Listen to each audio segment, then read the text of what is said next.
Hi friends, welcome back to Taaza foods kitchen YouTube channel. ಎಲ್ಲರೂ ಹೇಗಿದ್ದೀರಾ? ಇನ್ನೂ ನನ್ನ ಚಾನಲ್ಗೆ ಸಬ್ಸ್ಕ್ರೈಬ್ ಆಗಿಲ್ಲ ಅಂತಂದರೆ ದಯವಿಟ್ಟು ಸಬ್ಸ್ಕ್ರೈಬ್ ಆಗಿ ಪಕ್ಕದಲ್ಲಿರೋ ಬೆಲ್ಲೈಕನ್ ಮೇಲೆ ಕ್ಲಿಕ್ ಮಾಡಿ.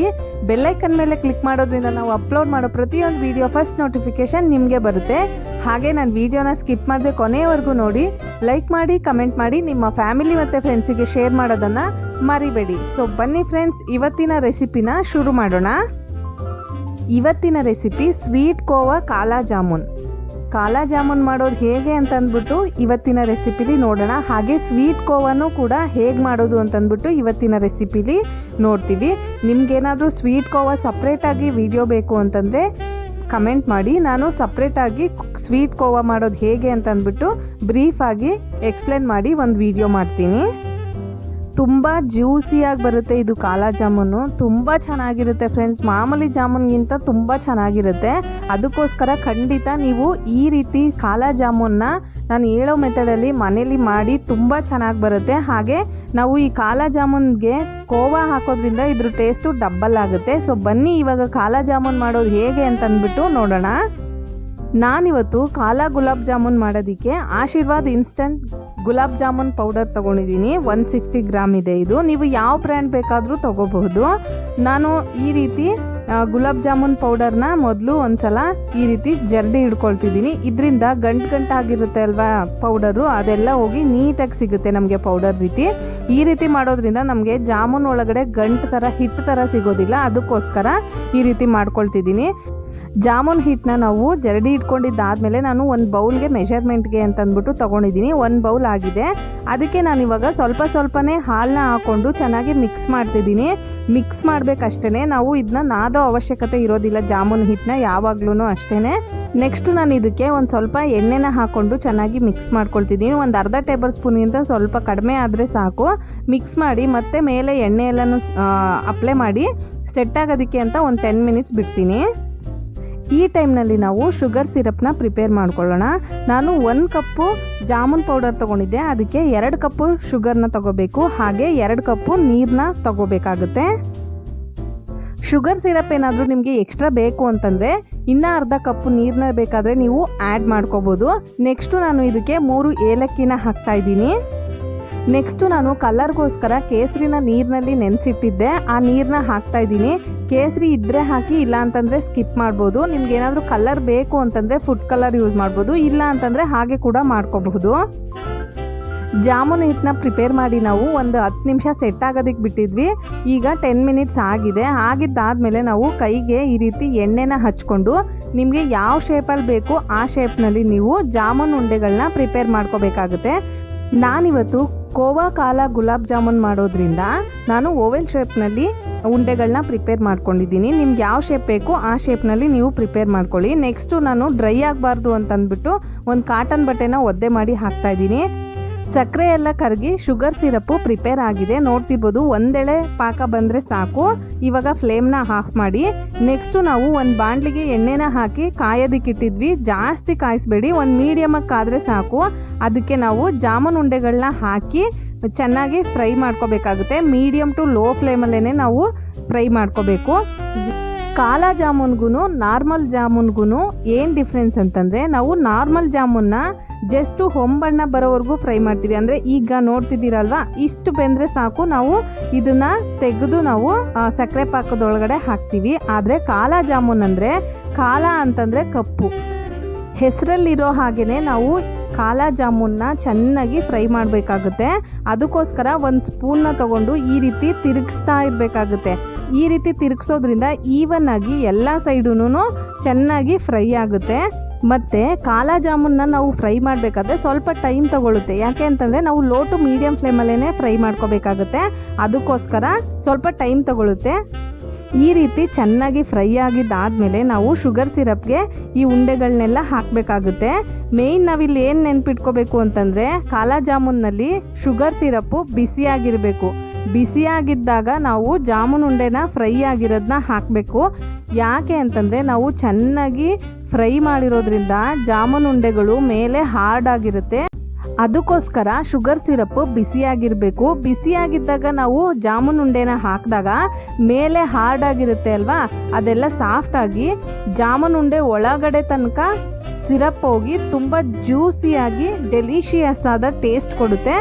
ಬಿಸಿಯಾಗಿರೋ ಸಕ್ಕರೆ ಪಾಕಕ್ಕೆ ಚೆನ್ನಾಗಿ ಕರೆದಿರೋಂತಹ ಜಾಮೂನ್ ಉಂಡೆಗಳನ್ನ ಹಾಕಿ ಒಂದು 30 ನಿಮಿಷ ನಾರ್ಮಲ್ ಟೆಂಪ್ರೇಚರ್ನಲ್ಲೇ ತಣ್ಣಗಾಗೋದಕ್ಕೆ ಬಿಡೋಣ.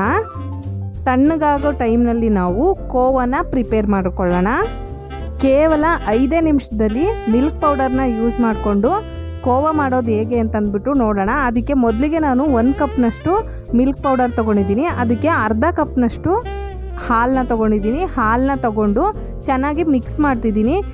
ಸ್ಟವ್ ಮೇಲೆ ಇಡೋದಕ್ಕಿಂತ ಮೊದಲೇ ನಾವು ಈ ರೀತಿ ಹಾಲು ಮತ್ತು ಮಿಲ್ಕ್ ಪೌಡರ್ನ ಚೆನ್ನಾಗಿ ಮಿಕ್ಸ್ ಮಾಡ್ಕೋಬೇಕು. ಈ ರೀತಿ ಮಿಕ್ಸ್ ಮಾಡ್ಕೊಳ್ಳೋದ್ರಿಂದ ಗಂಟು ಆಗೋದಿಲ್ಲ. ಅದಕ್ಕೋಸ್ಕರ ಸ್ಟವ್ ಮೇಲೆ ಇಡೋದಕ್ಕಿಂತ ಮುಂಚೆ ನಾವು ಈ ರೀತಿ ಚೆನ್ನಾಗಿ ಮಿಕ್ಸ್ ಮಾಡ್ಕೊಳ್ಳೋಣ. ಅದಾದಮೇಲೆ ನಾವು ನೆಕ್ಸ್ಟು ಇದನ್ನು ಸ್ಟವ್ನ ಆನ್ ಮಾಡಿ ಕಾಯೋದಕ್ಕಿಡೋಣ. ಫ್ರೆಂಡ್ಸ್, ನಾವು ಕೋವಾ ಪ್ರಿಪೇರ್ ಮಾಡಬೇಕಾದ್ರೆ ಆದಷ್ಟು ಲೋ ಟು ಮೀಡಿಯಮ್ ಫ್ಲೇಮಲ್ಲೇ ಇಟ್ಕೊಂಡು ಪ್ರಿಪೇರ್ ಮಾಡಬೇಕಾಗುತ್ತೆ. ನೆಕ್ಸ್ಟು ನಾನು 1 ಟೇಬಲ್ ಸ್ಪೂನ್ ತುಪ್ಪನ ಹಾಕ್ತಾಯಿದ್ದೀನಿ. ತುಪ್ಪನ ಹಾಕಿ ಚೆನ್ನಾಗಿ ಮಿಕ್ಸ್ ಮಾಡ್ತಾಯಿದ್ದೀನಿ.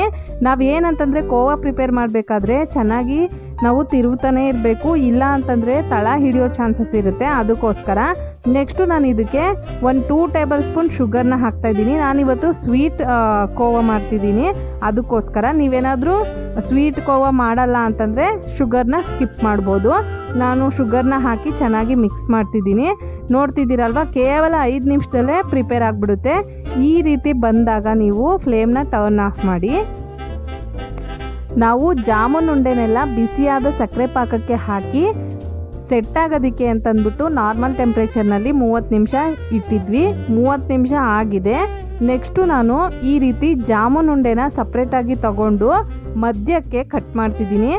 ಯಾಕೆ ಅಂತಂದರೆ ಇದಕ್ಕೆ ನಾನು ಕೋವನ ಹಾಕ್ತೀನಿ. ಅದಕ್ಕೋಸ್ಕರ ಈ ರೀತಿ ಮಧ್ಯಕ್ಕೆ ಕಟ್ ಮಾಡ್ತೀನಿ. ಇದೇ ರೀತಿ ನಾನು ಎಲ್ಲ ಜಾಮೂನ್ ಉಂಡೆನ ತಗೊಂಡು ಮಧ್ಯಕ್ಕೆ ಕಟ್ ಮಾಡ್ತಿದ್ದೀನಿ. ಫುಲ್ಲು ಕಟ್ ಮಾಡಬಾರ್ದು, ಲಾಸ್ಟಲ್ಲಿ ಎಡ್ಜಲ್ಲಿ ಬಿಡಬೇಕಾಗುತ್ತೆ. ಒಂದು 90%ವರೆಗೂ ನೀವು ಕಟ್ ಮಾಡಿ.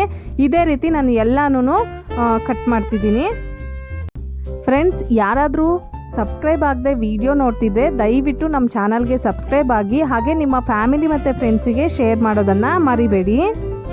ಜಾಮೂನ್ ಉಂಡೆಗಳನ್ನ ಮಧ್ಯಕ್ಕೆ ಕಟ್ ಮಾಡಿದ್ದಾಗಿದ್ದಾದಮೇಲೆ ನಾನಿವಾಗ ಕೋವನ ಅದಕ್ಕೆ ಫಿಲ್ ಮಾಡ್ತಿದ್ದೀನಿ. ಮಧ್ಯದಲ್ಲಿ ನಾವು ಆಲ್ರೆಡಿ ಪ್ರಿಪೇರ್ ಮಾಡಿ ಇಟ್ಕೊಂಡಿದ್ವಿ ಅಲ್ವಾ ಕೋವಾ, ಆ ಕೋವನ ನಾನು ಎಲ್ಲ ಕಟ್ ಮಾಡಿರೋ ಜಾಮೂನ್ ಉಂಡೆಗೆ ಫಿಲ್ ಮಾಡ್ತಿದ್ದೀನಿ.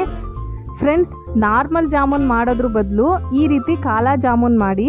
ಕಾಲಾ ಜಾಮೂನ್ ಮಾಡಿದ್ದಾದಮೇಲೆ ಕೋವನೇ ಫಿಲ್ ಮಾಡಬೇಕು ಅಂತ ಏನಿಲ್ಲ. ನೀವು ಮಧ್ಯಕ್ಕೆ ನೀವು ಜಾಮೂನ್ ಉಂಡೆನ ಪ್ರಿಪೇರ್ ಮಾಡಬೇಕಾದ್ರೆ ಯಾವುದಾದ್ರೂ ಡ್ರೈ ಫ್ರೂಟ್ಸ್ನ ಹಾಕಿ ಚೆನ್ನಾಗಿ ಫ್ರೈ ಮಾಡಿಕೊಂಡು ಜಸ್ಟ್ ಕಾಲಾ ಜಾಮೂನ್ ಮಾಡಿಕೊಂಡ್ರೂ ಆಯಿತು. ಅದು ತುಂಬ ಟೇಸ್ಟ್ ಕೊಡುತ್ತೆ, ಗುಡ್ ಟೇಸ್ಟ್ ಕೊಡುತ್ತೆ. ನಾನೇನು ಮಾಡ್ತಾಯಿದ್ದೀನಿ, ಇನ್ನೂ ಡಬಲ್ ಟೇಸ್ಟ್ ಬೇಕು ಅಂತಂದ್ಬಿಟ್ಟು ಕೋವಾನ ಫಿಲ್ ಮಾಡ್ತಾಯಿದ್ದೀನಿ. ವಿತೌಟ್ ಕೋವಾ ಕೂಡ ನೀವು ಕಾಲಾ ಜಾಮೂನ್ನ ಟೇಸ್ಟ್ ಮಾಡಿ, ತುಂಬ ಚೆನ್ನಾಗಿರುತ್ತೆ. ನೋಡ್ತಿದ್ದೀರಲ್ವಾ, ಒಂದು ಲೇಯರ್ ಫುಲ್ಲು ಡಾರ್ಕ್ ಇದೆ, ಮಧ್ಯದಲ್ಲಿ ಎಲ್ಲೂ ಗಂಟಿಲ್ಲ, ಮತ್ತು ಎಷ್ಟು ಜ್ಯೂಸಿ ಆಗಿದೆ ಅಂತಂದ್ಬಿಟ್ಟು ನೋಡ್ತಿದ್ದೀರಾ ಅಲ್ವಾ. ಅದಕ್ಕೋಸ್ಕರ ನೀವು ಕೂಡ ಮನೇಲೇ ಈ ರೀತಿ ಕಾಲಾ ಜಾಮೂನ್ನ ಖಂಡಿತ ಟ್ರೈ ಮಾಡಿ ನೋಡಿ. ನಾನು ಹೇಳಿರೋ ಮೆಥಡಲ್ಲೇ ಮಾಡಿ, 100% ರಿಸಲ್ಟ್ ಬರುತ್ತೆ. ಲಾಸ್ಟಲ್ಲಿ ನಾನು ಪಿಸ್ತಾನ ಹಾಕ್ತಾಯಿದ್ದೀನಿ. ಇದ್ದರೆ ಹಾಕಿ, ಇಲ್ಲ ಅಂತಂದರೆ ಸ್ಕಿಪ್ ಮಾಡ್ಬೋದು. ನೋಡಿ ಫ್ರೆಂಡ್ಸ್, ಜ್ಯೂಸಿ ಆದ ಡೆಲಿಷಿಯಸ್ ಆದ, ಒಂದು ಗಂಟಿಲ್ಲ, ಅಷ್ಟು ಚೆನ್ನಾಗಿರುತ್ತೆ.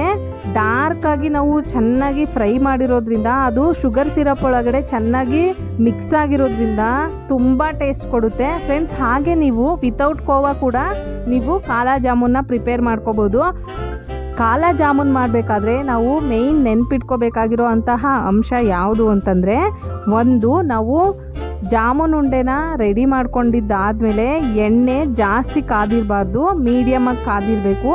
ಮತ್ತು ಫ್ರೈ ಮಾಡಬೇಕಾದ್ರೆ ಲೋ ಟು ಮೀಡಿಯಮ್ ಫ್ಲೇಮಲ್ಲೇ ಫ್ರೈ ಮಾಡ್ಕೋಬೇಕು, ಜಾಸ್ತಿ ಹೈ ಫ್ಲೇಮ್ ಇಟ್ಕೋಬಾರ್ದು. ತುಂಬ ಡಾರ್ಕ್ ಬ್ರೌನ್ ಬರೋವರೆಗೂ ನಾವು ಫ್ರೈ ಮಾಡ್ಕೋಬೇಕಾಗುತ್ತೆ. ನಾವು ಹೊರಗಡೆ ತೆಗೆದಾಗ ಜಾಮೂನ್ ಉಂಡೆ ಹಾರ್ಡಾಗಿ ಕಾಣಬೇಕು. ನಾವು ಸ್ಪೂನ್ನಲ್ಲಿ ಸ್ಕ್ರ್ಯಾಚ್ ಮಾಡಿದ್ರೆ ಸೌಂಡ್ ಬರಬೇಕು ಹಾರ್ಡಾಗಿರೋದು, ಅಲ್ಲಿವರೆಗೂ ನೀವು ಫ್ರೈ ಮಾಡ್ಕೋಬೇಕಾಗುತ್ತೆ ಲೋ ಫ್ಲೇಮಲ್ಲಿ. ನೆಕ್ಸ್ಟು ಫ್ರೈ ಮಾಡಿರೋಂತಹ ಜಾಮೂನ್ ಉಂಡೆಗಳು ನಾವು ಸಕ್ಕರೆ ಪಾಕಕ್ಕೆ ಹಾಕಿದಾಗ ಸಕ್ಕರೆ ಪಾಕ ತಣ್ಣಗಿರಬಾರ್ದು, ಬಿಸಿಯಾಗಿರಬೇಕು. ಬಿಸಿಯಾಗಿದ್ದಾಗ ಮಾತ್ರ ನಾವು ಹಾಕಿದ್ದಂತಹ ಜಾಮೂನ್ ಉಂಡೆಗಳೆಲ್ಲ ಸಾಫ್ಟಾಗಿ ಬರೋದು. ಯಾಕೆ ಅಂತಂದರೆ ನಾವು ಚೆನ್ನಾಗಿ ಫ್ರೈ ಮಾಡಿರೋದ್ರಿಂದ ಜಾಮೂನ್ ಉಂಡೆ ಹಾರ್ಡ್ ಆಗಿರುತ್ತೆ. ಅದಕ್ಕೋಸ್ಕರ ಬಿಸಿಯಾಗಿರೋ ಪಾಕಕ್ಕೇ ಹಾಕಬೇಕಾಗತ್ತೆ. ಫ್ರೆಂಡ್ಸ್, ಈ ರೆಸಿಪಿನ ಖಂಡಿತ ಮನೇಲಿ ಟ್ರೈ ಮಾಡಿ ನೋಡಿ. ಹೇಗಿತ್ತು ಅಂತ ನನಗೆ ಕಮೆಂಟ್ ಮೂಲಕ ತಿಳಿಸೋದನ್ನು ಮರಿಬೇಡಿ. ಹಾಗೆ ನನ್ನ ಚಾನಲ್ಗೆ ಸಬ್ಸ್ಕ್ರೈಬ್ ಆಗಿ. ಮತ್ತೆ ಮುಂದಿನ ವಿಡಿಯೋದಲ್ಲಿ ಸಿಗ್ತೀನಿ. ಅಲ್ಲಿವರೆಗೂ have a safe cook. Thank you.